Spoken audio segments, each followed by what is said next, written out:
guys, welcome back.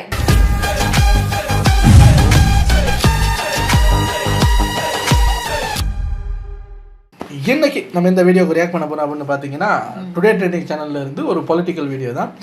நேற்று ஒரே பரவரன்னு ஆகி போச்சுங்க. நேற்று நம்ம சப்ஸ்கிரைபர் வந்து எனக்கு இன்ஸ்டாகிராமில் மெசேஜ் வச்சுட்டு இருக்காங்க. என்னன்னா, அண்ணா நியூஸ் பார்த்தீங்களா? ஏன் என்ன ஆச்சு? உதயநிதி அரெஸ்ட் பண்ணிட்டாங்களா? எது இது எப்போ? நானே சும்மா சொல்கிறாங்கன்னு சரின்னு அவங்க மெசேஜை ரீட் பண்ணிட்டு போய் பார்த்தா கட்டன்னு நியூஸ் வருது. நேற்று ஒரே நாளில் என்னென்னமோலாம் நடந்து போச்சுங்க. அதுக்கு முதல் நாள், அவர் அரெஸ்ட்டுக்கு முதல் நாள் வந்து எங்கேயோ போய் ஏதோ ஒரு போராட்டம் பண்ணியிருக்காரு காவேரி பிரச்சனையை பற்றி. அப்போ அவர் பேசியிருக்காரு. பேசும்போது இப்போ காவேரி பிரச்சனையை பற்றி ஏதாவது சொல்யூஷன் சொல்லுங்க அப்படின்னா அதெல்லாம் எங்களுக்கு தெரியாது. அப்போ எதுக்கு இந்த போராட்டம்? அரசாங்கத்தை குறை சொல்லுவோம் நாங்கள் அப்படிங்கிற மாதிரி. இப்போ தெரியாதா டிவிக்கே விஜய் அப்படின்னு அதை குறை சொல்லி பேசிகிட்டு இருக்கும்போது க்ரௌட்ல இருந்து இவர் ஏதோ பேசினதுக்கு க்ரௌட்ல இருந்து யாரோ திருசான்னு கத்திருக்காங்க. இவர் அதுக்கு நக்கலாக சிரிச்சிட்டு ஏதோ ஆபாசமாக பேசிட்டாரு அப்படிங்கிற மாதிரி ஒரு விஷயம். நான் அந்த வீடியோவை பார்த்துட்டு எனக்கு ரொம்ப நேரமாக புரியலை, என்ன இதில் என்ன இருக்குது, ஆபாசமாக என்ன இருக்குது அப்படின்னு பார்க்கும்போது அதுக்கப்புறம் தான் எனக்கு புரிஞ்சுது. ஓ, இதுக்கு இன்னொரு அர்த்தம் வேறு இருக்கா அப்படிங்கிற மாதிரி. ஸோ அவரோட அந்த அரெஸ்ட் அதுகளை தான் நம்ம பார்க்க போகிறோம். த்ரிஷா குறித்து சர்ச்சை பேச்சு, உதயநிதி கைது, அதான் இப்போ நம்ம பார்க்க போகிறோம். சரி வாங்க, இது ஒரு 9 minute வீடியோங்கிறதுனால டக்குன்னு பார்த்துட்டு போயிடலாம். ரெடி. ஆனா இன்னைக்கு ஒரு சொட்டு தண்ணீர் கூட வரல. அவருக்கு இருக்கிற கூடிய ஒரே கவலை என்ன? எங்க தண்ணி வருதோ இல்ல அக்கா தண்ணி வரணும், எங்க தண்ணி வருதோ இல்ல அக்கா தண்ணி வரணும். யார் இது?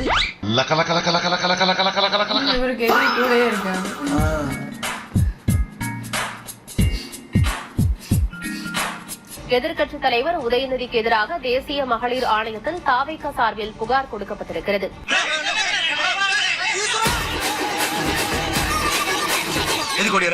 என்ன பண்ண அவனே கேளுங்க. என்ன பண்ண? நல்லதுக்கே காலமுள்ள திருநாவு. நேத்து ராத்திரி பொதுவா இந்த ஆடிப்பெருக்குல ஆறு முழுக்க தண்ணி நிறைந்து ஓடும். இன்னும் தண்ணி வரல. அது தப்பா? சரியா தானே செஞ்சிருக்கா. கிழிச்சா அந்த லட்சணத்தை நீங்களே பாருங்க. இன்னும் தண்ணி வரல. அவருக்கு இருக்கிற கூடிய ஒரே கவலை என்ன?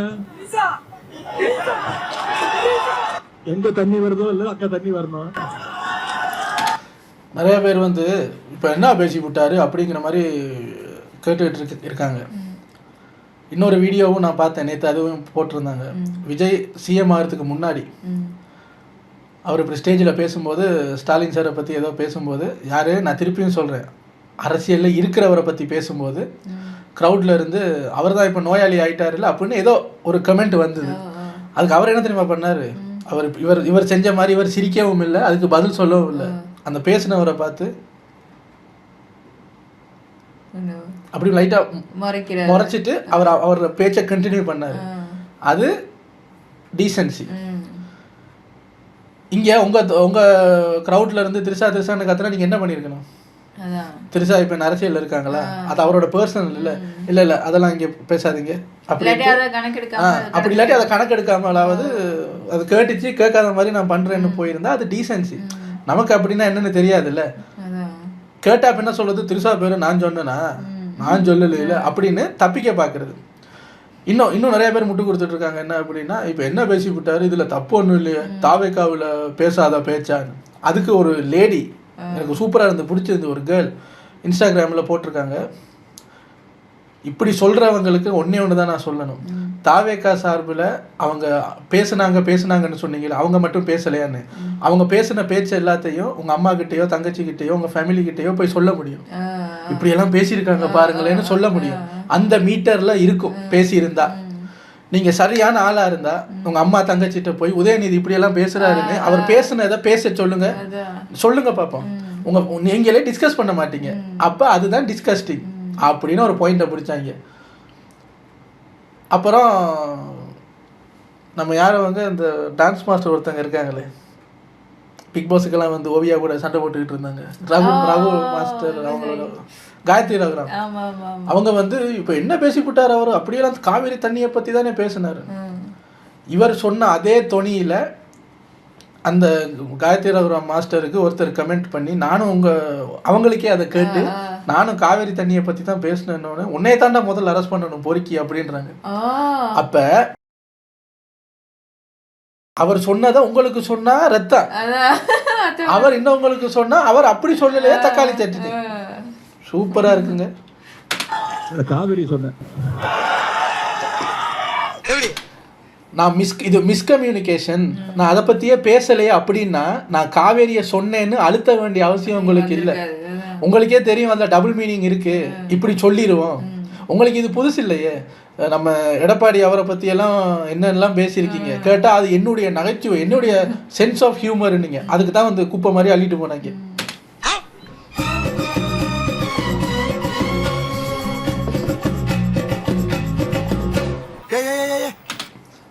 உள்ளூரில் இருக்கிற நியூஸ் சேனல்ஸ் இதை பெருசாக பப்ளிஷ் பண்ணாங்களான்னு தெரியல. ஆனால் அவங்க போடும்போது உதயநிதி பேசுன அந்த ஃபுட்டேஜை தான் போட்டாங்க. ஆனால் நேஷனல் மீடியா இருக்குல்ல, இந்தியா டுடேயா ஏதோ ஒரு நேஷனல் மீடியா, அவங்க அப்புறம் அந்த இன்னொருத்தர் இருக்கார் அர்ணப் கோஸ்வாமி யாரோ ஒருத்தர், அவங்க எல்லாம் அந்த சேனல்ல போடுறாங்க. எப்படி அவங்களோட கண்டனத்தை தெரிவித்து போடுறாங்க. அவங்களுக்கு தைரியம் இருக்கு, இவர் இப்படி பேசுறாரு, இப்படி பேசுறது தப்பு, வெரி கிராஸா பேசுறாரு, வல்கரா பேசுறாரு அப்படின்னா அவங்களோட கண்டனத்தை தெரிவிச்சு நியூஸை போடுறாங்க. நீங்க உள்ளூர்ல இருக்கீங்கல்ல, அடி விழுப்புன்னு பயம், அதனால இவர் இப்படி பேசுறார் அப்படின்ட்டு ஓடிட்டாங்க. என்ன அசிங்கம் பிடிச்ச மாதிரி பேசிக்கிட்டு இருக்க? நீலாங்கரையில் எதிர்க்கட்சி தலைவர் உதயநிதி ஸ்டாலின் இல்லத்தில் காவல்துறையினர் குவிக்கப்பட்டிருக்கிறார்கள். தெரியாம வாயை கொடுத்து ஏங்க இதுல நிறைய பாஸ் இருக்கும். சாரி, போலீஸ் உங்களை அரெஸ்ட் பண்ண வருது, ஒரு பெரிய பிரச்சனைக்கு அரெஸ்ட் பண்ண வருது அப்படின்னா கௌரவமாக இருக்கும். கேவலம் இந்த பிரச்சனைக்கு போய் அரெஸ்ட் பண்ண வர்றாங்களே, அதை விட கேவலம் என்ன தெரியுமா? அவரோட ஒய்ஃபும் இன்னொருத்தரும் நின்று அவர் 10 நிமிஷம் டைம் கொடுக்குறீங்களா, எங்கே மேடம் கக்கிஸில் இருக்காருங்க, கக்கிஸ் போயிட்டு வருவாருங்க, எவ்வளோ நேரம் மேடம் அப்படின்னு அது ஒரு மீம் மெட்டீரியலாக மாறுது. இந்த ஜெய் வந்து பாத்ரூமில் உட்காந்து அழுவார்ல சென்னை 28ல், அதெல்லாம் போட்டு கலாய்ச்சிக்கிட்டு இருக்காங்க. அவரை விஜய் சித்து ஒருத்தர் பிராங்க் பண்ணும்போது ஒருத்தர் சொல்லுவார்ல, ஆய் வருது என்ன உங்களுக்கு வராதானே, மனுஷனோட எமர்ஜென்சி புரியாம இருக்கீங்களேன்னு அதெல்லாம் போட்டு ட்ரால் பண்ணிட்டு இருக்காங்க. அந்த அளவுக்கு ஆயிருச்சு.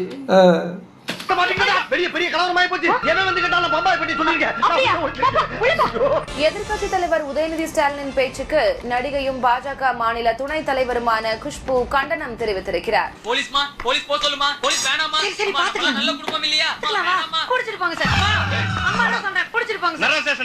இந்நிலையில் அங்கே உதயநிதியின் வீட்டிற்கு முன்பாக திமுகவினரும் குவிந்து வருகிறார்கள்.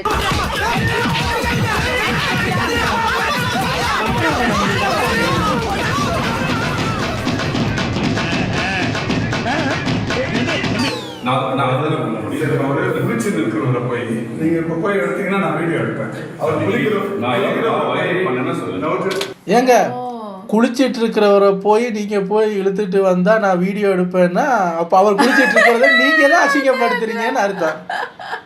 கூடவே இருக்கு, அதான் கூடவே இருந்துகிட்டு குளிச்சிட்டு அப்படியே வர்றவரை பிடிச்சிதான் பாருங்க அப்படின்னு வீடியோ எடுத்து காட்டுவேங்கிறீங்க. இப்ப அவர் அசிங்கப்படுத்துறது அவங்களாம் நீங்களா?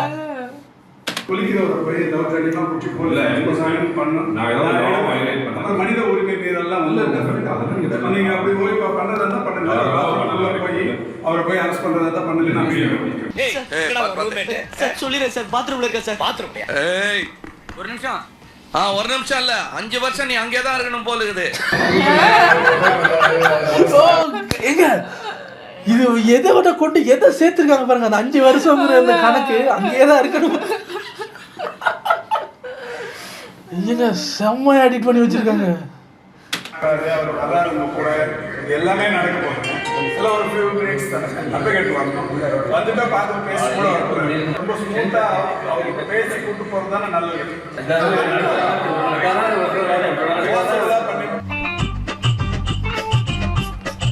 பேரளவு மாதிரி 5 லைஃப் பாய் சோப் போட்டு முழுசா குளிச்சுட்டு தான் வருவேன் நான்.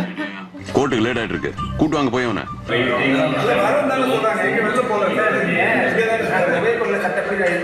நீ அங்க வந்து பாத்ரூம்ல இருந்து ஆச்சா சரி விடு. நீங்க இன்ஸ்ட்ரக்ஷன் வாங்கிக்கோங்க. நீங்க கேட்டுட்டு இன்ஸ்ட்ரக்ஷன் உங்களுக்கு இல்லன்னா நீங்க பண்ணுங்க சார். நீங்க இன்ஸ்ட்ரக்ஷன் வாங்காம எப்படி சார் கூட்டிட்டு போக முடியும்?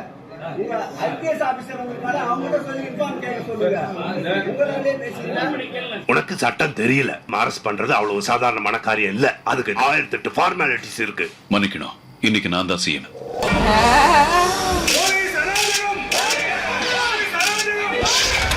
எங்க இப்ப இந்த முன்னாடி கத்திக்கிட்டு வர்றாருல, என்ன சொன்னீங்க? அவர் கக்கஸ்ல இருக்காரு, வந்தோடனே கூட்டு போங்க. நீங்க அவங்க வெயிட் பண்ணி கூட்டு போனா அராஜகம்ங்கிறீங்க.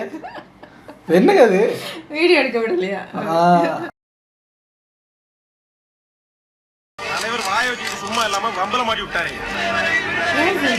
அது சும்மா அது படத்துல வந்து இதுல வந்து போட்டோ எடுத்து போவீங்க. ஓடி கொஞ்சம்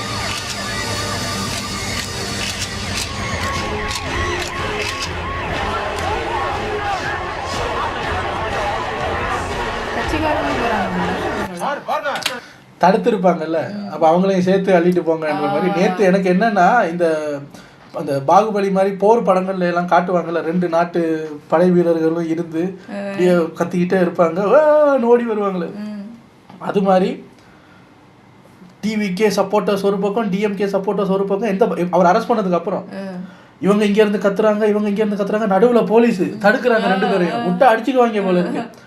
இவங்க டிவிகே கொடியெல்லாம் கீழே போட்டு மிரிச்சுக்கிட்டு அது இதுன்னு ஏதோ பண்ணிக்கிட்டு இருக்காங்க. அவங்க அங்கே டிவிகேன்னு கத்திக்கிட்டு நான் பயந்துட்டேன், ஐயோ இது என்ன பெரிய கலவரமாயிரும் போல இருக்கே அந்த மாதிரி. இதில் என்னென்ன டிஎம்கே சப்போர்ட்டர்ஸ் ஒரு சில பேர் ரோட்டில் இறங்கி நீங்கள் போராடுங்க, ஓகே உங்கள் தலைவர் பேசினதெல்லாம் உங்களுக்கு தெரியாது, தெரிஞ்சாலும் தெரியாத மாதிரி தான் இருப்பீங்க, நோ ப்ராப்ளம். அரெஸ்ட் பண்ணுறாங்க, நீங்கள் போராடுறீங்க, ஓகே. ஏன் சார் ரோடை பிளாக் பண்ணுறீங்கன்னு எங்கேயோ அவசரமாக வேலைக்கு போகிற ஒரு பைக்கில் போகிற ஒருத்தர் கேட்டதுக்கு பொதுமக்களை அடிக்கிறீங்க. அதெல்லாம் நடந்திருக்கு. உங்கள் தலைவருக்கு பிரச்சனைனா நீங்கள் போராடுங்க, ரோடு உங்களுக்கு மட்டும் சொந்தம் இல்லைல்ல. உங்கள் தலைவர் அரெஸ்ட் பண்ணலன்னா எங்களுக்கு என்னன்னு கொஞ்சம் பேர் இருப்பாங்கல்ல பொதுமக்கள், எங்களுக்கு அதுவும் வேணாம் இதுவும் வேணான்னு. அவங்க மேலே எப்படி சார் கை வைப்பீங்க? கை வச்சவங்கள போலீஸ் உடனே பிடிக்கும்னு பார்த்தா போலீஸ் தடுக்குதே தவிர அவங்கள ஒன்றும் பண்ண மாட்டேங்குது. எதிர்பார்க்க சொல்றாங்க, செம சர்ப்ரைஸா இருக்கு. என்ன ஏகா சார், இங்க என்ன நடக்குது? ஒரே குழப்பமா இருக்கே. ஏகப்பட்ட ட்விஸ்ட் வைக்கிறாங்கப்பா. இந்த கதையோட கிளைமேக்ஸ் என்ன தெரியலையப்பா. நான் ஜெயிலுக்கு போறேன் எல்லாரும் பாத்துக்க. நான் பெரிய சுதந்திர போராட்ட தியாகி அப்படியே கையாட்டிக்கிட்டு போறேன். இப்ப கேட்கணும், எதுக்காக சார் போறீங்க? ஒருத்தங்களை பத்தி தப்பு, ஒரு லேடியை பத்தி தப்பா பேசுனதுக்கு அப்படின்னா கொஞ்சமாவது கூச்சநாச்சம் வேணாமா? ஏதாவது பெரிய போராட்டம் பண்ணி மக்களுக்கான ஒரு போராட்டத்தில் இருந்து அதுல இருந்து இப்படி கைது பண்ணி கூட்டு போனா கூட கையாட்டலாம். இதுல அவர் ரிலீஸ் ஆகிட்டு வர்றாரு போல நைட்டோட நைட்டா, அதுக்கு பட்டாசு போட்டு அவரை வர வைக்கிறாங்க. நான் அப்போ யோசித்தேன், பெரிய மக்கள் போராட்டத்தில் கலந்துக்கிட்டு அதிரடியாக அரெஸ்ட் ஆகிட்டு போய் திருப்பி விட்டுருக்காங்க. மக்கள் அப்படியே பாகுபலியை வர வைக்கிற மாதிரி வர வைக்கிறாங்க. அப்படி போயிருந்தா கூட பெருமையா இருந்திருக்கும். தப்பா ஆபாசமா பேசிட்டு அரெஸ்ட் ஆகி போனதுக்கு இவ்வளவு சப்போர்ட்டர்ஸ் இருக்கீங்க, நல்லா இருக்கு. பெரிய ராவடி தான் இவரு வேற குறுக்கால வந்து இவர வீட்டுக்கு முன்னுக்கு தான் இவர வீடு இருக்கா எனக்கு அது தெரியல. இவர் அந்த அரெஸ்ட் பண்ற அந்த இது அதெல்லாத்தையும் இவர் அவர வீட்டுல இருந்து வீடியோ எடுக்க, இவர் யாருன்னு எல்லாருக்கும் தெரியும். இவங்க எங்க இருந்து கெட்ட வார்த்தையில கத்துறாங்க, நீ என்ன வீடியோ எடுக்கிற, உன் ஃப்ரெண்டுக்கு என்ன வீடியோ கால் பண்றியா, பண்ணி வீடியோ கால்ல காட்டுறியா, ஐயோ இன்னும் கத்துனோன்னு இவரு அப்படின்ட்டு உள்ள போயிட்டாரு. அப்ப நான் யோசிச்சேன், எங்க ஆல்ரெடி டென்ஷனா போயிருக்கால, நீங்க எல்லா நியூஸ் சேனல்ல தான் வருமே ஃபுட்டேஜ், நீங்க தனியா எடுக்கணுமா என்ன சார்?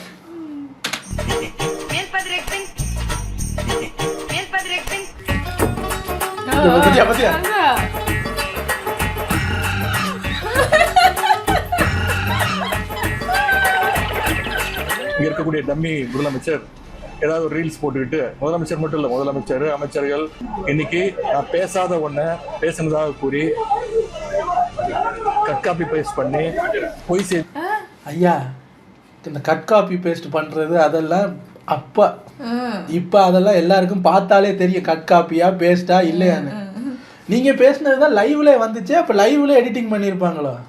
ஆக நீங்க பேசல, நீங்க பேசல, இவர் வாய் மட்டும் அசைச்சிருக்கு. நீங்க வாய் மட்டும் அசைக்கும் போது யாரோ டப்பிங் கொடுத்துட்டாங்க அவங்க பரப்பி எங்க இன்னொரு முறை சொல்ல, கட் காப்பி பேஸ்ட் பண்ணி பொய் செய்தியை பரப்பி நீங்க பண்றதெல்லாம் சொல்லாதீங்க. பண்ற சிலுமசை எல்லாம் பண்ணிட்டு சிறுவர் மலர் புக்குல வர குழந்தை மாதிரியே எப்படா சிரிக்கிற? திமுக மேல என்ன பொய் வழக்கு போடலாம், என்ன பொய் கேஸ் போடலாம்?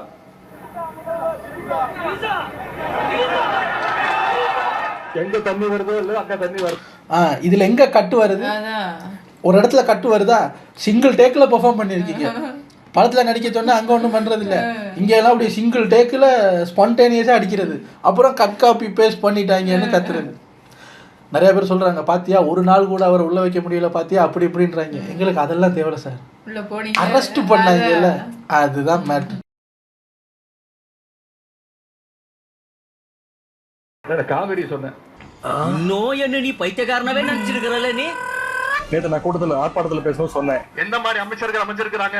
திருட்டு லாட்டரி விற்கிற ஒரு அமைச்சர், திருட்டு விசிடி வித்த ஒரு அமைச்சர், பிளாக்ல டிக்கெட் விற்கிற ஒரு அமைச்சர், உருட்டு கட்டையிலோட சுத்திட்டு இருக்கிற ஒரு அமைச்சர், எல்லாத்துக்கும் மேல போதை பவுடர் அமைச்சர். மொத்த கேபினெட்டுமே ஒரு ஜோக்கர் கூட்டமாக இன்னைக்கு தமிழ்நாட்டில் அமைஞ்சிருக்கு. கொஞ்சம் ஓவரா தான் போய்கிட்டு இருக்கோமோ.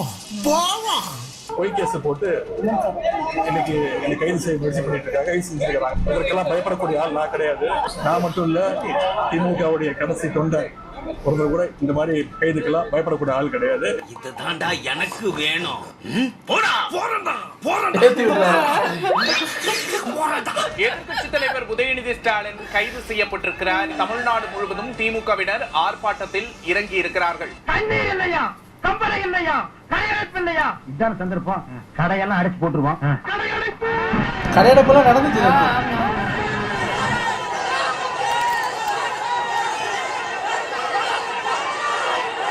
அந்த பக்கம் தான் டிவிக்கு, இந்த பக்கம் டிவி.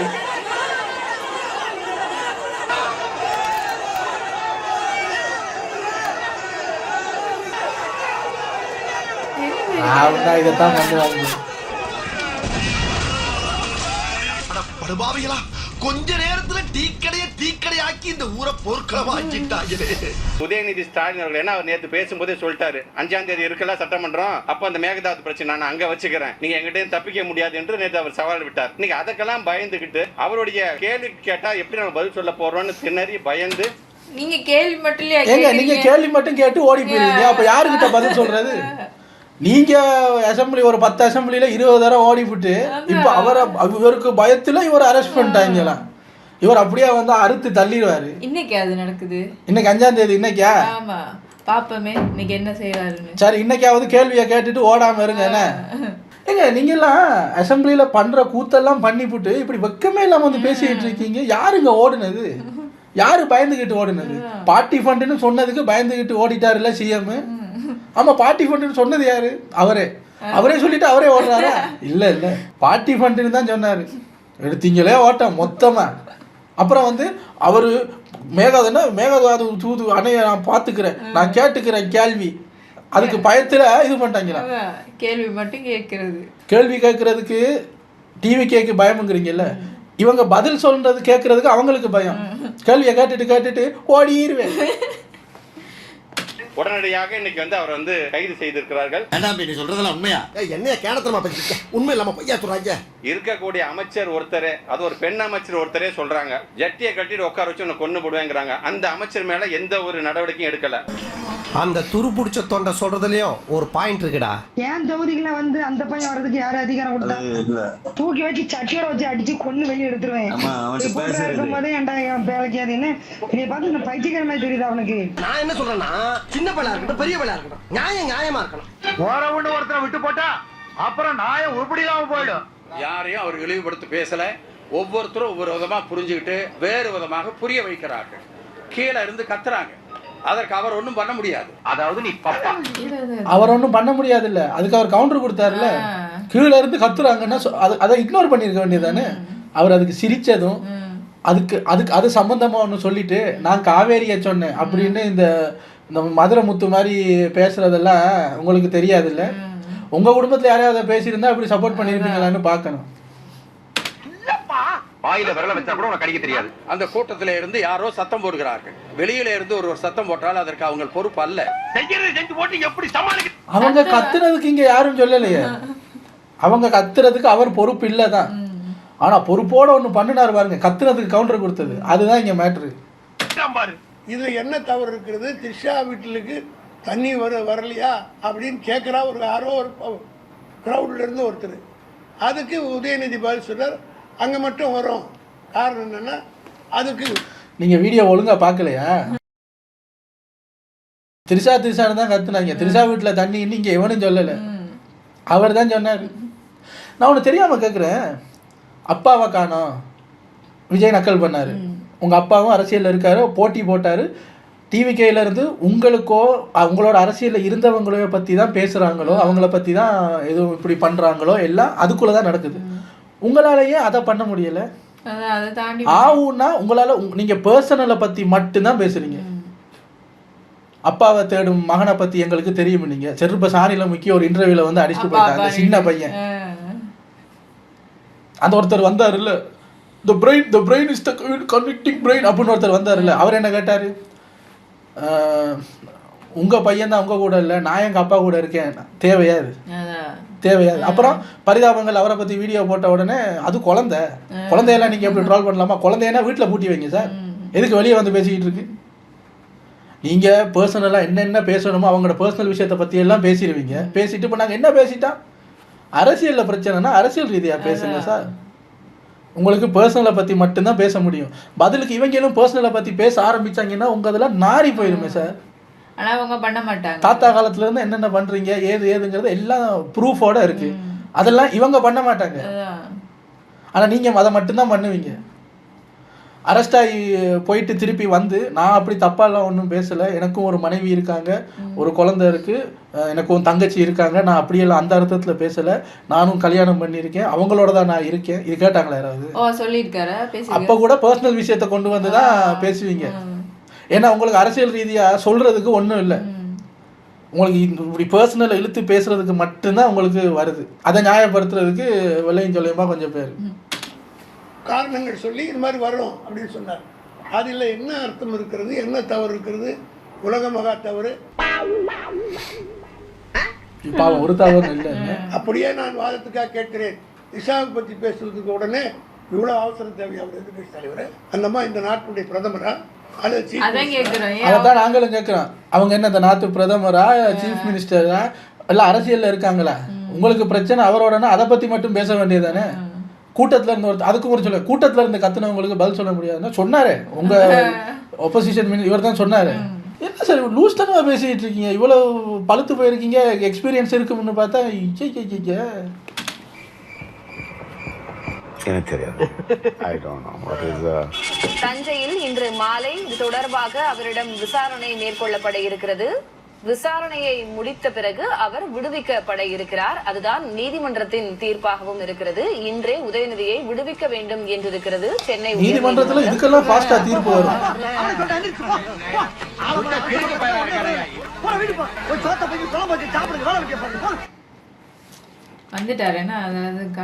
விசாரிச்சுட்டு விட்டுருக்காங்க. ஏன்னா அவங்க விட்ட நட்டியா கேஸை போட்டு அவர் அரெஸ்ட் பண்ண போறாங்கன்ற நியூஸ் வந்தோடனே கோர்ட்ல இருந்து ஆர்டர் வாங்கிட்டாங்க.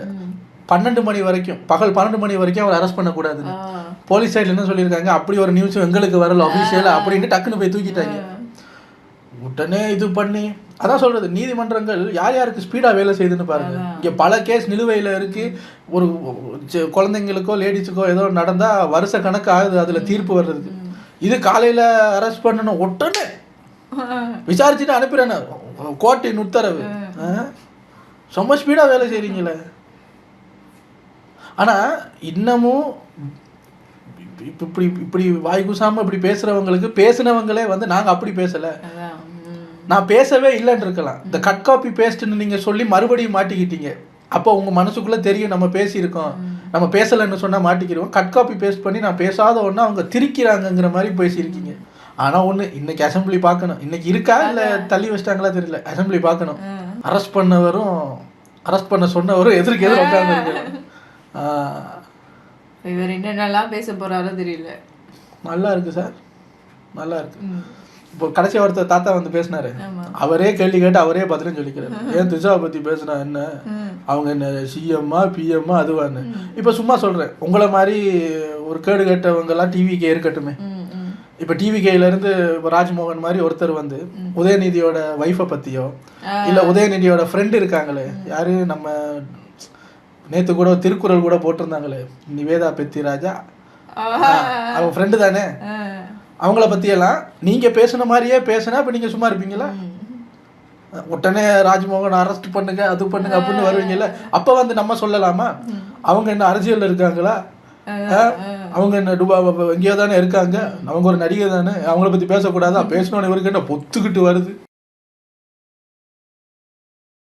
அதுதான் திருப்பி திருப்பி சொல்றது. ஆனா வெக்கமே எல்லாம் அதைத்தான் பண்ணுவாங்க. அவங்களுக்கு வந்தா ரத்தம், மற்றவங்களுக்கு வந்தா தண்ணி. தண்ணியா? இனி இவருக்கு பேர் தண்ணி நிதி தான் வைக்கணும் போல இருக்கு. நிறைய பேர் உங்களுக்கு வருது சார், நீங்க செய்யற ஒவ்வொரு இதுக்கும் ஓடுகாலின்னு கொஞ்ச நாள் நான் கூட அதை வீடியோவில் சொல்ல வேணாமேன்னு பார்த்தேன். பட் அது பேட் வேர்டு இல்லையே, அவங்க செய்யற செயலுக்கான பேர் தானே. ஓடுகாலின்னாங்க, ஆபாச நிதின்னாங்க, இப்ப தண்ணி நிதிங்கிறாங்க. தண்ணிதியா உங்களுக்கு மட்டும் எக்கச்சக்க பேர். சரி, உங்க ஃப்ரெண்டு இருக்காருல யாராவது, அன்பில் மகேஷ் பொய்யா மொழியா, நல்ல பேர்கள் மட்டும் நல்லா வைக்கிறீங்க சார்.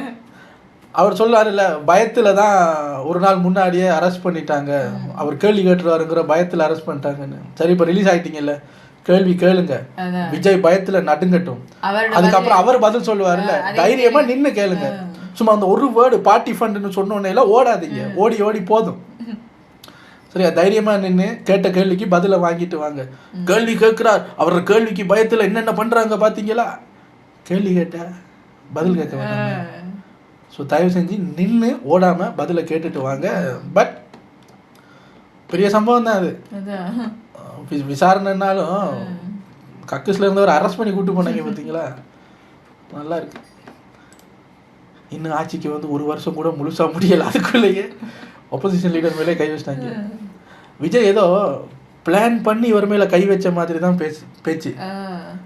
கை வைக்கிறதுக்கு ஒரு இடம் வச்சிருக்கீங்கல்ல, பேசியிருக்கீங்கல்ல, அதனால தானே. எனிவேஸ், வீடியோ அட்டகாசம் செமையா இருந்தது. நீங்க என்ன வேணாலும் அடிச்சுக்குங்க அந்த கட்சிக்காரங்க, பொதுமக்கள் மேலாம் கை வைக்கக்கூடாது.